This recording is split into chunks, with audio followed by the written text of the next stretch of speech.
Églantine, le créateur de la semaine, il n'est ni dans la mode ni dans l'informatique. Non, je suis désolée. Bah oui, parce que bon. Mais en revanche, il peut rendre des services à n'importe qui.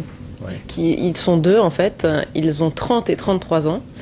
Et ce qui est fantastique, c'est qu'ils ont créé leur entreprise en 2 mois. En juillet dernier, ils étaient à une terrasse de café et ils déploraient le manque de taxis parisiens. Et l'un d'eux rentrait de Londres où il avait découvert une compagnie qui utilisait des voitures hybrides, donc des Toyota Prius, pour pas les citer. Les voitures hybrides, c'est des voitures qui marchent à la fois à l'essence et à l'éthanol. Non, à l'électricité. C'est-à-dire qu'il y a une batterie qui se recharge quand elle peut. Donc elle consomme beaucoup moins d'essence qu'une voiture normale. Et en plus, leur entreprise Verture a décidé de compenser les émissions de CO2. Donc quand vous payez votre trajet... Vous faites une bonne action. Voilà, vous faites une bonne action parce que vous payez, voilà, exactement. On apprend dans cette émission, c'est extraordinaire. Et on va plus vite, et puis alors, on a un bonus pour les embouteillages, non?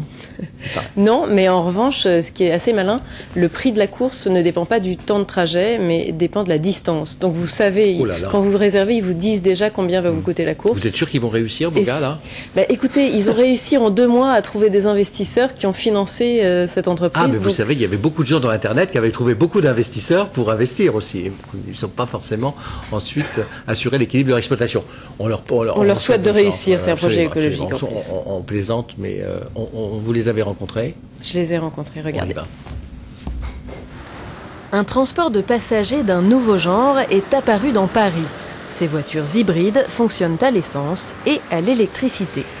Vous remarquerez que dès que je freine, les roues redonnent de l'énergie au moteur électrique. Vous voyez, rien n'est perdu.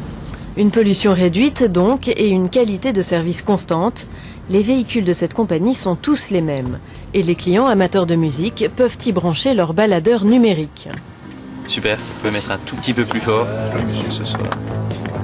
Super, merci. Le service est plutôt meilleur que celui d'une société de taxi normale. Et en plus, je participe à la protection de l'environnement. C'est une chance de pouvoir faire ça sans être dans une logique sacrificielle, mais au contraire dans une logique de service meilleure que si je prenais un taxi classique. Le tarif est celui d'un taxi avec réservation, mais il est fixé dès le départ. Il dépend de la distance et pas du temps de parcours.